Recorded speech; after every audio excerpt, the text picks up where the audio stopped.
Hello friends, હું doctor દિવ્યતા આજકિયા from Junagadh. આગળના વિડીયોમાં આપણે જાણ્યું કે કેન્સર એટલે શું, આપણા શરીરમાં કેન્સરમાં શું પ્રક્રિયા થાય છે અને કયા લોકોને કેન્સર થવાના ચાન્સીસ રહે છે.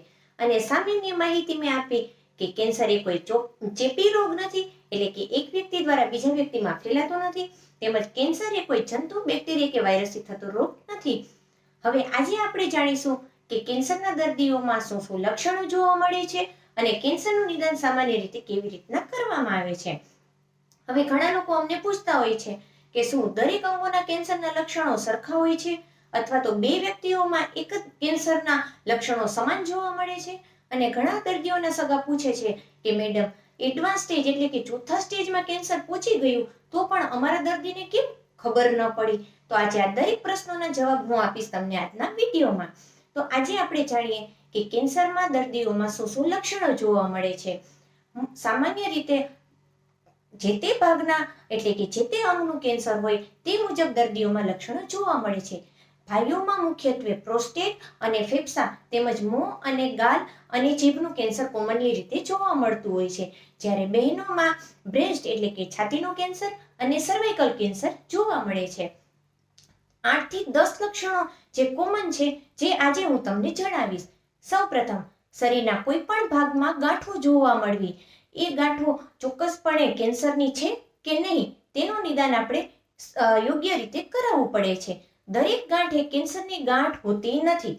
પછી બીજું લક્ષણ છે કોઈ પણ જગ્યાએથી ઘા લાગેલો હોય જેમાં તુરંત જ રૂજ ન આવી, તેમજ ઘાના આકારમાં ચેન્જીસ થવા, તેનો આકાર વધવો અથવા તો તેમાંથી લોહી નીકળવાનું ચાલુ રહેવું. જે લાંબા સમયથી એન્ટીબાયોટિક આપ્યા પછી પણ ઘા જે વ્યક્તિઓને રૂજાતો ન હોય તેઓએ યોગ્ય પ્રમાણે નિદાન કરાવવું જોઈએ.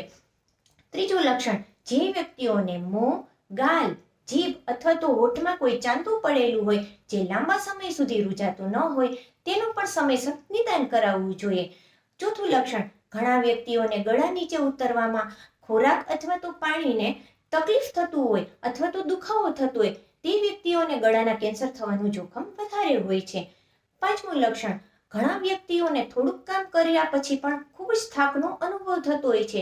જે થાક માટેની કોઈ પણ બીમારીનું નિદાન ન થતું હોય અને જેને થાક રહેતો હોય તેનું પણ નિદાન કરાવવું જરૂરી છે. તેમજ કેન્સરનું એક મુખ્ય લક્ષણ જોવા મળે છે દર્દીઓને થોડા સમયથી ભૂખ ન લાગવી, તેમજ એક જ મહિનાની અંદર 4 કે તે વધુ એટલે કે 5-6 કિલો વજનનો ઘટાડો થવો, આ પણ કેન્સરનું એક મુખ્ય લક્ષણ છે.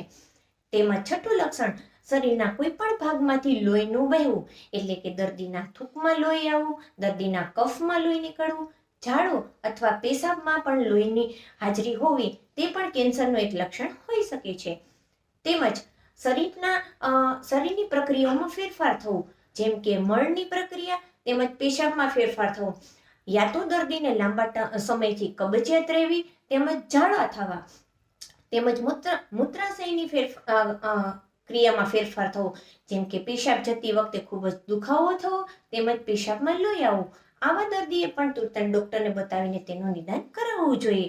તેમજ પછીના લક્ષણમાં લાંબા સમયથી કોઈ પણ બીમારીના નિદાન વગર દર્દીને લાંબા સમયથી તાવ રહેવો, એ પણ કેન્સરનું એક યોગ્ય લક્ષણ છે.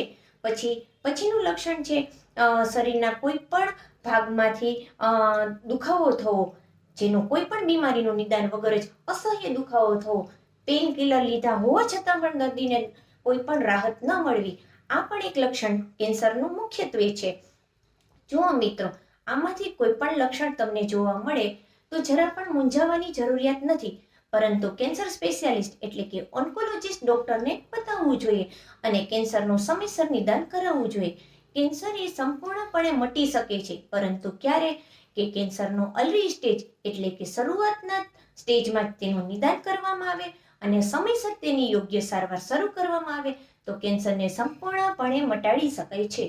હવે આપણે જાણીએ કે કેન્સરનું નિદાન કેવી રીતે થાય છે. તો કેન્સરનું નિદાનની ખૂબ જ સરળ પદ્ધતિ છે. કેન્સરનું નિદાન સામાન્ય રીતે બ્લડ ટેસ્ટ એટલે જેમાં તે CBC છે, પછી ટ્યુમર માર્કર ટેસ્ટ છે, સર્ક્યુલેટિંગ ટ્યુમર સેલ ટેસ્ટ છે. આ ટેસ્ટ દ્વારા ડોક્ટર પણ કેન્સરનું નિદાન કરતા હોય છે. તેમજ દર્દીનો એક્સરે છે, સીટી સ્કેન છે, MRI છે અને તેનાથી આધુનિક પેટ સ્કેન નામની સુવિધા છે.